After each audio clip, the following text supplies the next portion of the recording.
Trois vies.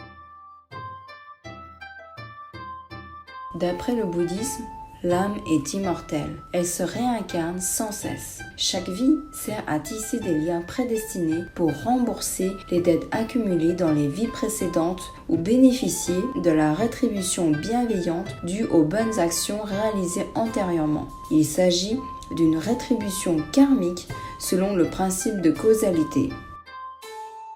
D'après la culture chinoise traditionnelle, avant de commencer une nouvelle vie, l'âme d'une personne décédée doit parcourir un chemin dans le monde des morts avant d'arriver à la rivière de l'oubli. Puis elle traverse le pont de réincarnation sur cette rivière avant de monter sur une terrasse pour jeter un dernier regard sur sa famille. Ensuite, l'âme descend de la terrasse et boit une potion servie par une vieille dame nommée Mempo, afin d'effacer sa mémoire et de commencer sa nouvelle vie.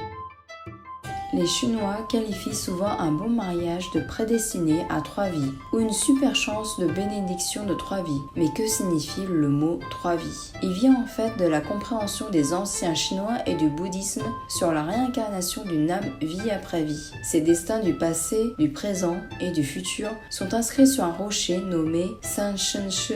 À côté de la rivière de l'oubli, ces réincarnations suivent ces arrangements prédéterminés. Le terme trois vies est donc une métaphore du destin prédéterminé pour les Chinois. De nos jours, cette notion est toujours présente en Chine. Le rocher des trois vies est l'une des 16 sites touristiques traditionnels de Hangzhou, ville historique et l'une des 7 anciennes capitales de Chine. Il se trouve au pied de la montagne de Lotus dans le temple Tianzhu.